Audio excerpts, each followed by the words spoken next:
I don't want you guys thinking that I don't read my YouTube comments, all right? I read my YouTube comments. I hear what you guys have to say. I know what you guys are here for. Skateboarding? Pfft, no. Snowboarding? Pfft, no. Garage door content at full volume. God, this is dumb, dude. It always sounds so much funnier in my head. Then I start talking, I'm like, bro, shut up. Volume up, ladies and gents.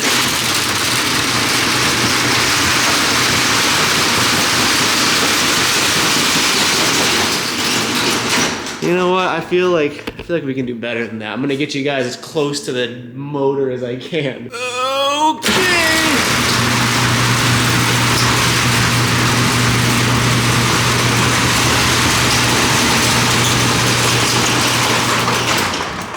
I guess honestly, it's not the motor that makes the noise, it's the actual door clack-a-lacking around. Anyway, we got some fun stuff today. Also, in case you can't tell from the chainsaws everywhere, they're doing a bunch of tree work on the road right there, so my apologies, but I can't do anything about that. So just like people, this channel goes through stages, right? It grows and evolves as I grow and evolve, and I go through interests and hobbies and whatnot. And as you've probably been able to tell from the past couple of videos, the current era is my fabrication era. I'm in deep, all right? In this box, we have something that hopefully will give me the results that I'm looking for. I think it'll come down to like user skill, not the actual tool itself. Let's get this thing open. And again, don't get me wrong here. It's not like this is the end of the skateboarding era or the end of the snowboarding era or the end of the garage door era. Not at all. This is just having fun. All right, we got a box inside of a box. Oh, that's just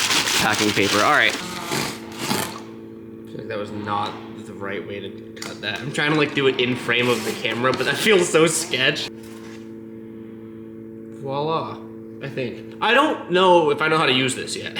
Inside the box, we have a rod forming tool. And you might be asking, Garrett, what's a rod forming tool do? And I don't actually know what it's for in the real world. I think like exhaust hooks to like hang an exhaust underneath a car. For me, I'm using it for fingerboard rails. I just don't really know. I don't really know what I'm looking at. Kinda, sorta. Owie. I think it's relatively straightforward. Yeah, okay, no, definitely. Here's what we got. And this is, by the way, not a sponsored video. Eastwood, if you would like to sponsor me, I will happily take your money. I have a business contact email on my YouTube page. Maybe one day, I gotta shoot my shot, huh? We have this little base plate thing that I think sticks right in your vice grips. A couple different dies that you can put on this to, you know, get different radiuses of bends or depending on what material you're bending. Again, I think this will, I'm saying this out loud as I'm unboxing it to see if this makes sense, but I think it does. We are gonna load this into the vice grips. All right, a little something like that. I got big girthy berthy over here, and then this little one. I'm not sure if these are the right sizes yet. Before testing it out, I feel like I should explain the objective here. Without getting too deep into it, I've been into fingerboarding and fingerboard obstacles for way longer than I've been documenting it on social media. I'm talking like pre-2012, pre-YouTube, any of that. And then every now and then over the years, I'll go through like phases of getting back into it, which you can see in the content, but nothing like it's been this past year or two. This past year or two, it's turned into, you know, something legit that I've actually able to like turn into a sustainable so far kind of business, which is like, it leaves me speechless. GGFB, handcrafted fingerboard obstacles. I think fingerboarding goes hand in hand with skateboarding. A lot of skateboarders, I mean, I would say all skateboarders played with tech decks at one point in their life, bro. And then some people obviously stuck with it longer and got into fingerboarding as opposed to just tech decks. Where I'm going with that is that I don't know what it is, but part of the reason I love creating fingerboard obstacles so much is because I find miniature things very satisfying. I don't know why. There's no logic behind it. Even like that P.O. Box unboxing where Sleight of Hand, that finger snow company, sent me like a miniature fire hydrant or miniature cone, that's what it was. And it's just like, I don't know, seeing like life-size things miniaturized is just like, it just scratches my brain just right. A huge part of what I like about creating fingerboard obstacles is to replicate what you see in the real world, real life skate obstacles, just miniature, right? I'll throw some pictures on screen here of like just a regular handrail. You'll notice that a lot of them have like a little loop at the end of them, if that makes any sense. I mean, even like this with the barracks rail, this is a square rail, so it's more angular than it is like rounded. Obviously they could do either. That same sort of vibe reflects in my square fingerboard rails, just sort of stuff like that. And I could make them like a U instead of a angular U, you know? But that's all square stuff cut straight out of the CNC plasma cutter. You can probably see where this is going, but the plasma cutter is easy. Anything that I can create on a computer, I can just cut out, so it makes kinked rails or S rails or anything like that. It's just like a CNC programmed cut. But if we're using round rail like this or like that one over there, that's where you gotta manually bend things, kind of similar to how we manually bend round rails for the life-size skateboard. We have a tool that does that, right? Voila. Essentially, this tool is the miniature version of that, more or less. If we're getting technical, this is the miniature version of that. That's used for more just like 90-degree turns or 45-degree turns. This, we can get more intricate with it. Rewind a while, and some of you might remember when we made this a year or two ago when I was living in LA. And you can probably see the resemblance, actually, between the two of these here. Little did I know, I was just a genius from day one. No, kidding. Come on, where's my rod? Oh, is here my rod? There's my rod. Again, it's kind of similar to what I bought is the right way to do what I've been doing wrong this whole time. I got to admit though, for not knowing what I was doing or how to do anything really, this has held up well for the year or two that I've been using it. It really is the same exact concept as this too. What you do is just like that one, you would pinch this in the vice grips like so. You would get whatever size rod you're working with here. This is pretty small, but it'll still work. And then you use this and you just sort of get it in there and you can bend the metal like that, right? It works. Up until now, I'd been doing it, you can see it's just really finicky and it relies on proper angles. And it's not very precise or neat by any means, but it works for sure. And the new one is pretty much just a more advanced version of that. So you would stick the rod through there and you can bend it. And like I said, these are interchangeable. So you'd actually have control over the radius of the bend by swapping all of these out. So this one, for example, looks like that is a 1-inch radius, which is what I want to bend. And we're using 5/16 inch rod, so I just gotta find what, that's too small, which means this one is probably gonna be the right one. Yeah, because in theory, the rod just sits in there and then you can bend it. So dude, sometimes like, I don't know, I just think about where my channel's at now compared to where it started and just like all the phases in between. Little did I think that I would be giving fabrication lessons and explaining how tools work on my YouTube channel. I'm not complaining, I love this, bro. This is like the happiest I've ever been on this channel. I just think it's funny. Now we get to have some fun. So, I'm gonna turn that on and we are gonna fill this up with water. Now we need the material. Oh my God. All right. You know what, I need steel toe boots. I'm starting to get nervous carrying this around all the time. Oh, speaking of protection, actually, I had just picked it up from my P.O. box and it was in my truck, so I forgot to take it out for the P.O. box unboxing we just did. But one of you guys was kind enough to send me this, which I really, really needed. I'd been procrastinating for so long. There we go. I'm protected now, baby. Look at that. Seriously though, thank you. I've needed that. I've been aware that I've needed it for a while and I just keep forgetting. I guess these little cartridges are interchangeable depending on what you're working with, but this will be great for when I'm notching the tubing. There's just like smeltering metal fumes that I've been inhaling. So thank you for this. I needed this. And we gotta turn this on, which by the way, you may notice is new. I cannot express my gratitude enough. Thank you. I mentioned that if that last fingerboard rail drop completely sold out, that was the first thing I was gonna upgrade was the plasma cutter. This is the old one that I'm now selling, and this is the new and improved big boy. We have entered the big leagues officially.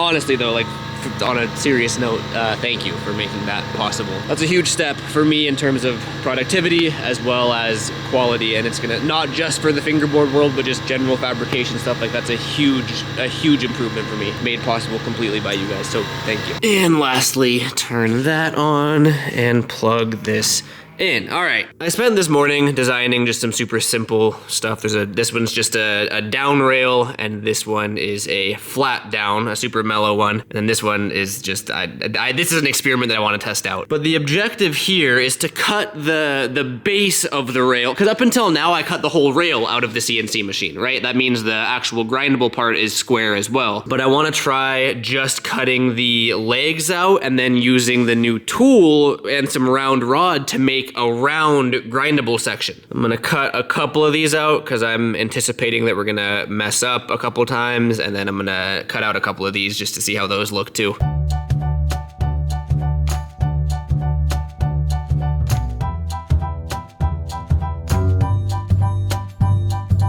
Yo, these look like they came out sick. No way. Damn, this one came out way cooler than I thought. This is kind of a variation of this one, which I also think came out really cool. Damn, these, I'm really hyped to skate this one, dude. This one looks so sick. This one's a ton of fun. I've been posting it on my fabrication Instagram, which I guess is good time to shamelessly self-promote myself. I've been, again, I'm in deep into fabrication right now. It's all my brain's focusing on. I found myself sort of like spam posting it on my main story, which not everyone was interested in, totally understandable. So I made a separate account. It was my fingerboard account. I just sort of converted it to my fabrication account. I'll have it on screen if you're interested. Like if you like this whole thing, you'll probably like that account. Otherwise you won't. Throwing it out there if you're interested in sort of more behind the scenes stuff like that. Honestly though, because this one, as of now, this is like the most fun rail to skate that I've made so far. The sound it makes is super satisfying. This one though, might take the cake. We'll worry about that later though. These are what I wanted to experiment with today, because these are where we get to utilize the little rod sucker. What's it called? Here's the down rail, and there is the flat down. I'm gonna put them on the magnetic chuck and sort of grind them down and clean them up, and then I think it's go time to start messing around with the bender. Also, this might be it might be a little overkill. Then again, maybe it's not overkill, dude. Because someone was generous enough to send me this in hopes of me maintaining my health, we're gonna wear it. Protect ourselves from some metal fumes, shall we? And these... I'm safe, baby, that's for sure.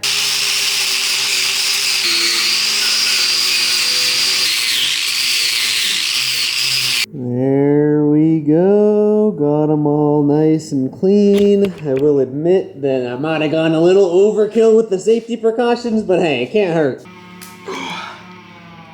Oh man. It even tells me in the instructions here, as with many metalworking tools, a period of trial and error is needed to achieve a degree of proficiency in their use, obviously. And I've never used this before, so I am expecting to make mistakes and waste some material. You can see the goal here though, essentially. We need a kink there that bends down to meet it there, but then I want to add one of those loops at the end there and there. I think it will be somewhat similar to the full-size tube bender, where there's a lot of math that goes in. This is a 6-inch radius die, so based on knowing that 6 inches, you know like how much you need to leave to get, like there's a ton of math that goes into it. I don't love math, so I'm probably gonna just use more material than I need and then just cut the excess. But I gotta figure out the order in which to do the bends here. I think I wanna just do the end 1-inch radius. This support bar is 1 inch down, which is why I wanted to use the 1-inch die there to just do it. Yeah, let's try that. This is where our trial and error is gonna come in. I made a mark at 3.5 inches from the end because according to ChatGPT, that's the right amount. I might have to trim a little later. They started throwing out words like arc length and pi, and I was like, I'm just gonna listen to you. So we'll see. And I mean, yep, it's a trial and error, so... Oh, it's bending.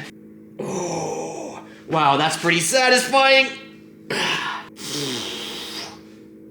Oh, we're nearing the end there. Oh, I might have needed a little bit more. Oh, actually, that might be it. Whew, wait, that's pretty good. ChatGPT didn't lie. I did notice, however, that the radius was wrong. That was my fault. I thought it was an inch. It's not. We actually need this die, because as you can see, that fits perfectly in there. So I gotta swap out the dies and try that again. Attempt number 2, the smaller die is in. I'm still trying to figure out marking-wise where, like, do I put it there? Do I put it there? Do I put it there? I gave myself some extra length to play around with. There's a joke to be made there somewhere. The bending begins. Ooh. Oh, I definitely, wait, I did that wrong too. Whatever, we can check the radius this time, but I literally bent in the wrong spot. That's annoying. Well, I told you that I was prepared to lose material. I did it wrong. But we should at least be able to see. Aha! See, that is the right radius. That is just way too long. Damn it. Okay, how'd I do that? Third try is the charm. I'm starting to figure out the orientation of everything. I think it lines up with the closest side of the radius there. That should give us the full one that we want, and I might need to trim a little bit, but I gave me some extra inches. Oh, I got a good feeling about this one. Don't let me down. Ooh. Oh yeah, it's looking good. Yes, that's it. Like I said, I can snip it there. I gave myself quite a bit of extra. But we line it up. Wait, how are we so short? What? Dude, I'm not good at math. Oh, my brain is having such a hard time figuring out I'm down to my last rod. I should have bought more of these. I can salvage these for parts, obviously. I can use these for legs or shorter rails, but I'm burning through my material here practicing. Okay. It's been like an hour since I last filmed. I have been practicing. I'm out of material. We got a whole lot of itty bitty pieces. A lot of this I'll be able to reuse for other stuff, but I finally figured it out for the most part. Boom, there is the down kink, and boom, there is the flat, or just the straight down. And then this one doesn't require any bending. I really want to set this one up. Alrighty, we got everything in position, got all of our feet ready, got our little tungsten tip nice and sharpened, and I'm going to TIG weld these all together. And I am probably going to be a little bit rusty. I'm not even great at TIG welding to begin with, but that's not the reason I like the fingerboard obstacles, anything like that small, because it forces me to practice TIG welding. Wish me luck.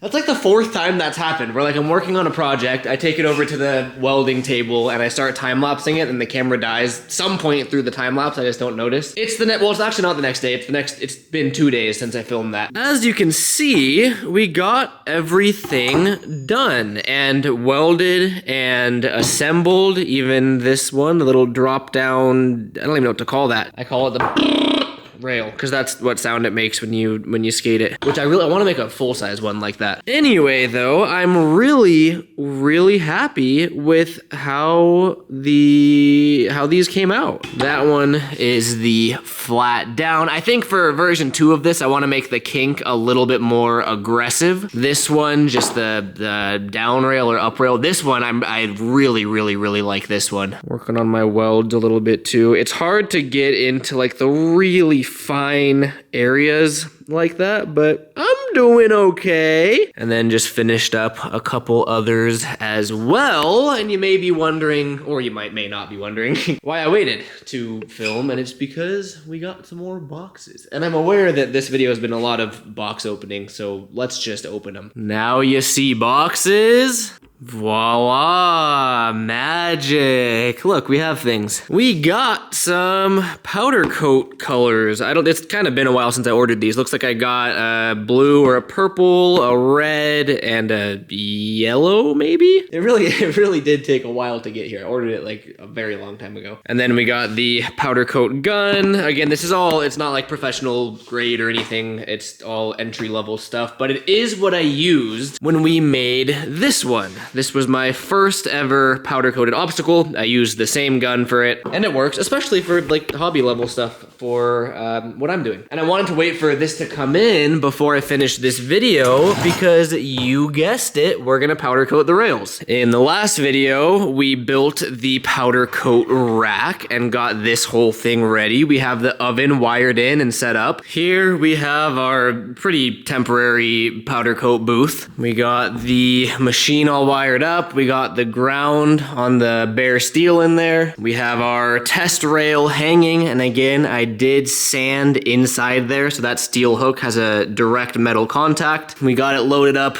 with the red for now. There is a whole art to powder coating. Like that is a profession in itself, one of which I'm not a professional at, obviously. Similar to painting and to welding, the prep that goes into your part is pretty much going to dictate how well the part comes out. I did not sandblast this, but I did clean and degrease it and hit it with a wire wheel, and I think it's, you know, it's pretty clean. I actually had a little blast cabinet from Harbor Freight, and I was sandblasting for a little bit. I ended up returning it. It was a little too small for me and really time consuming. I do want to test this one out non-sandblasted and see how it sticks and see how it holds up. So this is a test. I'll preface it with that. Got our oven plugged in. I'm following the instructions on the powder that I'm using. And it said to preheat the oven to 450 degrees, which I don't even know how to use this. Boom.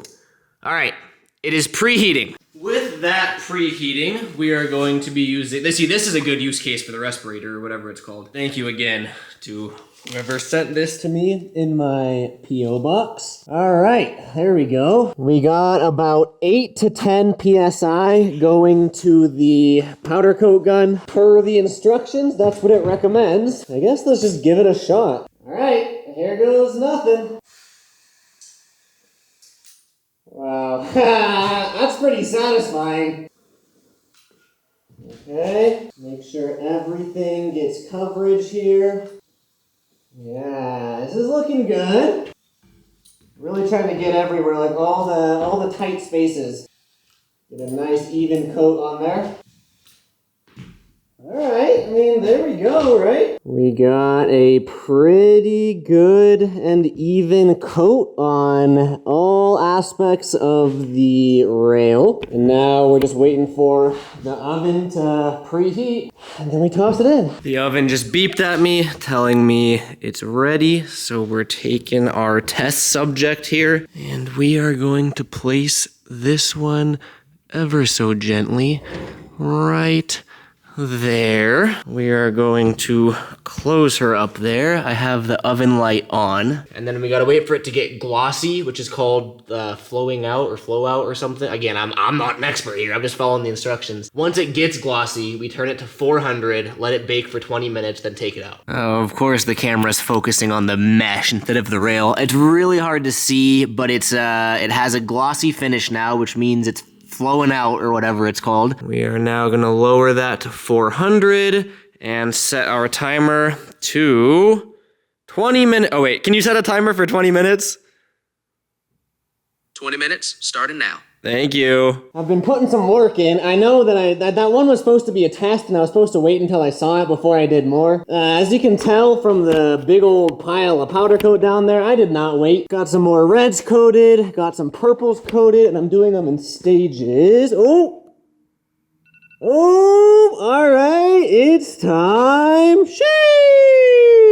I'm gonna turn this off for now, and there she is. Alrighty, come to Papa. Ooh, that looks good. Alright, I need to set this somewhere so it can dry. Alright. Oh, that's not safe! I have a better way to do this once I'm doing more than one at a time, but I just need to set it somewhere. I guess it's going by these.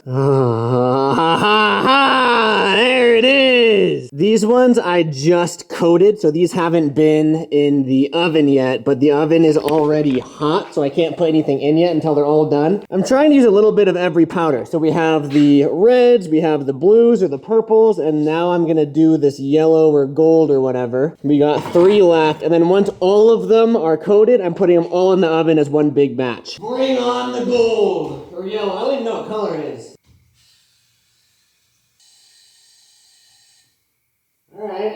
that's everything. Boom, we got the yellow done. It's making quite a mess. That just preheated to 450, so I'm gonna toss all of these in. The reds, the blue or purple, whatever, and the yellows all at once. And then while those are baking, I'm gonna clean that up with a broom, not a vacuum. I learned that online. I guess a vacuum can statically charge it and it's flammable. So broom, we're gonna sweep it up. I think I'm gonna need both hands for this. I'm just gonna put everything in the oven and see you guys after that. Look at that, baby. The time is up and look at the ramp. We got everything pretty clean. I'm just gonna let these cure with the oven off and the door open. The way powder coat works, some very helpful people commented on one of the last videos when I made the rack, kind of explaining the process of it and the electromagnetic charge, static, something. I knew it wasn't, it's not like paint where it's a mess to clean up and it's just like a powder that you sweep up. It was, I mean, you can, like, it's non-existent. One skate session will kind of just like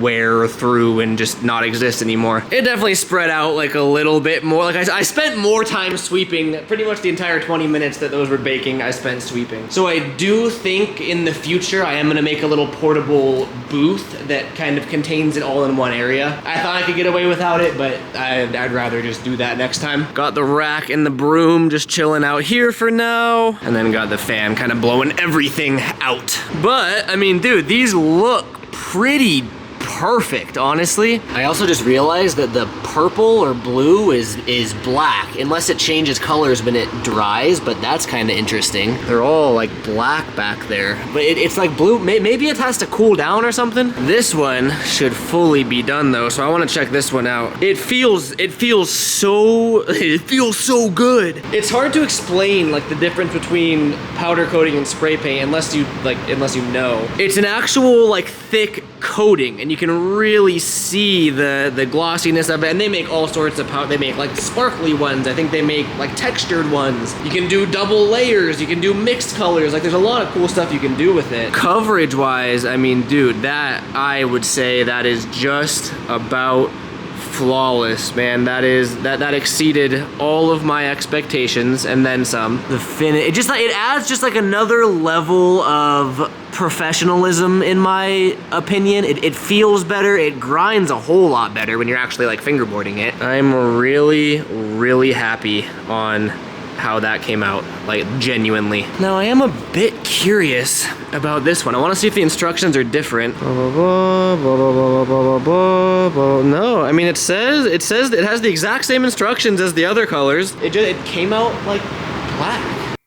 I am mind blown right now. I got them all out of the oven, and when I took them out and saw them under light, look at the purple ones. I'm gonna see if it shows on camera. It's like this crazy color shift, like midnight purple. Maybe I knew that when I bought it. I don't remember. Trying to get like a flash on it. It's really not showing that great on camera, but you can kind of see it. It's like this really cool dark midnight purple. This round one is so sick. Dude, I don't know if I've ever been like this hyped on something that I've made. No, I feel like I say that about a lot of the things that I make, which is good. That means I'm proud of it. I'm tripping on this color though. That is so cool. And then we'll take a look at the other ones. Also, everything got coated really good. You can see, I mean, there's full coverage. It feels great. The yellow came out super solid too. Dude, I am like, sorry, I keep saying I'm hyped on how these came out, but I'm like kind of surprised, I guess. They came out better than I thought. Yeah, like, dude, I made that. That's great. That doesn't look like something I can make. We do have a little hook mark on this one. I think I'm better off, let me set this down. For the next batch, I think I'm gonna hook it here, like where the leg meets the foot, like on these welds. I gotta find like the best hook spot. Do we have a mark on this one? It might have just, no, that one got away with it. This one might have slipped when I was putting it in the oven, so it nudged some of the powder coat away. But I mean, for that to be the only imperfection is pretty good, given the fact that we just made, what, 10 of these? 1, 2, 3, 4, 5, 6, 7, 8, 9, 10. I mean, we just made 11 of them, dude. I'm sure the closer I look, I can nitpick stuff. Like, it looks like I didn't get full coverage around the weld there. You can see in that corner, that's where the hook was on this one. So I mean, this is the learning batch to see kind of how it all works. But I mean, again, for the 1000th time, like that worked. Any powder coaters, open, or not even open, like I would appreciate advice on just technique, any of that, but we did it, baby! Sick. That was fun. This was fun. This was a fun video. I hope you enjoyed watching it. On that note, though, got everything cleaned up, and I'm gonna go hang out and do real life. Thank you guys for watching. Appreciate you all. Catch you next video. Oh, but did I shout out my fabrication account in this video? If you're into this sort of thing, follow the fabrication Instagram. I'll have it on screen. I think I said this already. All right, I will catch you guys next video. Peace out.